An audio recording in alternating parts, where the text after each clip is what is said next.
अगर आज आप इस वीडियो को एंड तक देख लेंगे तो आपको उन सारे रहस्य का जवाब मिल जाएगा जो सालों से हमारे बीच है, जैसे इंसानों के अमर होने का रहस्य, मोनालिसा के पेंटिंग रहस्य, या फिर हजारों साल पहले बना गए उन विशाल महान संरचनाओं का रहस्य जिसे आज दोबारा बना पाना असंभव है। अगर आप इन सारे रहस्यों से पर्दा हटाना चाहते हैं तो इस वीडियो को एंड तक जरूर देखें। आप सबने शायद ही कभी फिबोनाची नंबर सीरीज का नाम सुना होगा। ये एक मैथमेटिकल नंबर सीरीज है जो और सभी सीरीज से थोड़ा अलग है। ये सीरीज कुछ इस तरह से आगे बढ़ता है, 0, 1, 1, 2, 3, 5, 8 और इसी तरह से आगे बढ़ते जाता है। इस सीरीज में पहले और दूसरे नंबर को जोड़ने पर इसका तीसरा नंबर आता है। उसी तरह दूसरे और तीसरे नंबर को जोड़ने पर इसका चौथा नंबर आता है। इसी तरह तीसरे और चौथा नंबर को जोड़ने पर इसका पांचवा, और इसी तरह ये सीरीज आगे बढ़ते जाता है। लेकिन ये नंबर सीरीज सामान्य नहीं है, बल्कि इनका संबंध तो लौकिक, अलौकिक और पारालौकिक दुनिया तक के एक एक कण से है। इसी कारण से इसे द सीक्रेट ऑफ एवरीथिंग या नेचर सीक्रेट कोड भी कहा जाता है। मुझे पता है कि अभी तक आपको कुछ भी अच्छे से समझ में नहीं आ रहा होगा, तो चलिए इसके बारे में अच्छे से जानते हैं। जैसे कि कोई भी इमारत का निर्माण होता है तो उसके लिए एक खास डिजाइन बनाई जाती है। हर इमारत का अपना अलग रचनाएं होती है, क्योंकि सामान्य रूप से उसे अलग अलग लोग ही बनाते हैं। लेकिन कभी आपने सोचा है कि हमारे प्रकृति में मौजूद सभी प्राकृतिक रचनाओं को आखिर किसने बनाया है? लेकिन यहाँ एक बात तो साफ है कि इसे अलग अलग ना बनाकर एक साथ ही बनाया गया है। इसलिए जो भी प्राकृतिक चीजें हैं, जैसे कि पानी के कण, एक विशालकाय हाथी, हमारा सौरमंडल, सूरज, पत्ते और हम खुद, इन सभी चीजों का मूल संरचना तो एक ही है, क्योंकि इसे अलग अलग करके नहीं बनाया गया है। और अगर हम इन संरचनाओं को बारीकी से देखेंगे तो हमें उन शक्तियों का मौजूदगी का एहसास होने लगेगा, उन शक्तियों का जिसे हम पूजते हैं, सम्मान करते हैं। अगर प्रकृति में मौजूद सारे रचनाओं का मूल ढांचा एक ही था तो वो ढांचा या डिजाइन क्या है? तो जान लीजिए कि फिबोनाची नंबर ही उन सभी रचनाओं का मूल ढांचा है। यानी कि इसी नंबर के पैटर्न से ब्रह्मांड में सभी चीजों का निर्माण होता है। अगर आप किसी भी प्राकृतिक वस्तु को लेंगे तो आपको उनमें इन नंबर सीरीज के पैटर्न दिख जाएंगे।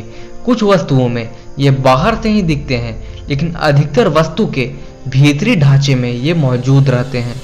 जब फिबोनाची नंबर को मैथमेटिकली अरेंज किया जाता है तो एक स्पाइरल यानी कि घुमावदार रूप लेने लगता है, और यही वो रचना है जो सब प्राकृतिक वस्तु में मौजूद रहता है, या फिर वो आकाश गंगा हो या फिर इंसान का शरीर। उदाहरण के लिए, अगर आपने कभी आकाश गंगा को चित्र में देखा होगा तो आप उसमें वही घुमावदार आकृति पाएंगे जो फिबोनाची नंबर को अरेंज करने पे मिलता है। लेकिन वैज्ञानिक तब हैरान होने लगे जब आकाश गंगा में इस नंबर के पैटर्न आंतरिक यानी कि इंटरनल रूप से मिलने लगे। एटॉम यानी कि परमाणु खुद इस पैटर्न से ही बना है। इसी से आप समझ सकते हैं कि क्यों फिबोनाची नंबर प्रकृति के हर एक वस्तु के कण कण में है। हमारे आसपास बहुत सी चीजें हैं जो ये पैटर्न को फॉलो करती है, और हम इन्हें अपनी आंखों से भी देख सकते हैं। इस पैटर्न को आप नेब्यूला में, चक्रवात में, समुद्र में उठने वाली लहरों में, स्टारफिश, गुलाल, नॉटिलस सेल और यहाँ तक कि खुद हमारे शरीर में भी देख सकते हैं।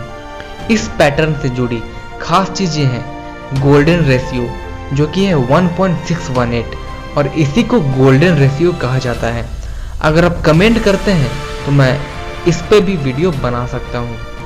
इस कमाल के रहस्यमय पैटर्न के बारे में सबसे पहले जिक्र हिंदू टेक्स्ट में मिलता है। आर्यभट्ट, भास्कराचार्य जैसे गणितज्ञ इसके बारे में काफी जानकारी रखते थे। उन्होंने सीधा से इसके बारे में जिक्र किया था, लेकिन आज इस नंबर का खोज का श्रेय इन्हें नहीं दिया जाता। इसका श्रेय इटली के गणितज्ञ लियोनार्डो फिबोनाची को दिया जाता है। अब धीरे धीरे वैज्ञानिक इस नंबर का महत्व समझ रहे हैं। ये अलग बात है कि आज से हजारों साल पहले के लोग इसके बारे में स्पष्ट रूप से जानते थे। भारत ही नहीं, प्राचीन मिस्र के लोग भी इससे वाकिफ थे। खुद पिरामिड का निर्माण भी इसी पैटर्न के ऊपर बनाया गया था। अगर आप पिरामिड के बेस और हाइट को आपस में डिवाइड करते हैं तो आपको गोल्डन रेशियो के करीब का नंबर मिल जाएगा, जिससे ये बात साफ होता है कि प्राचीन मिस्र के लोगों को भी गोल्डन रेशियो के बारे में काफी जानकारी थी।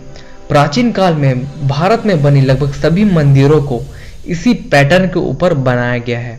क्या आपने ये सोचा है कि आखिर इस पैटर्न को फॉलो करके कुछ चीज का अगर निर्माण करते हैं तो इससे क्या फायदा होगा? तो जरा सोचिए, फिबोनाची पैटर्न ही वो ढांचा है जिसमें सारी प्राकृतिक रचना रची हुई है। यानी अगर हम कोई संरचना बनाते हैं और उसमें इस पैटर्न का इस्तेमाल करते हैं तो वो हमारे प्रकृति से ज्यादा करीब होगी। इससे ये बात एक और रहस्य की ओर इशारा करती है कि क्यों इतिहास में बनाए गए संरचना इतने लंबे समय तक टिके हुए हैं। कहीं इसका वजह ये तो नहीं कि ये रचनाएं हमारे प्रकृति के मूल ढांचे पर बनी हुई है। इस कारण से ये इंसान के द्वारा बनाए गए रचनाएं थोड़ी प्राकृतिक हो गई है। इसका मतलब प्राचीन भारत के महानतम मंदिरों के निर्माण के पीछे उन निर्माताओं का हाथ था जिन्होंने प्रकृति से ही सीखकर प्राकृतिक चीजों को बनाना सीख लिया था। और यही है द सीक्रेट ऑफ एवरीथिंग। हमारे विश्व में मौजूद सभी रहस्यों का जवाब सिर्फ एक के पास है और वो है प्रकृति, और हम उसी से वो रहस्य सीख सकते हैं, उन रहस्यों को निचोड़ सकते हैं। धन्यवाद। इस तरह के मिस्टीरियस और नॉलेजेबल वीडियो के लिए क्यूरियोसिटी टीवी हिंदी चैनल को सब्सक्राइब कर दीजिए ताकि आप हर रोज कुछ नया सीख सकें।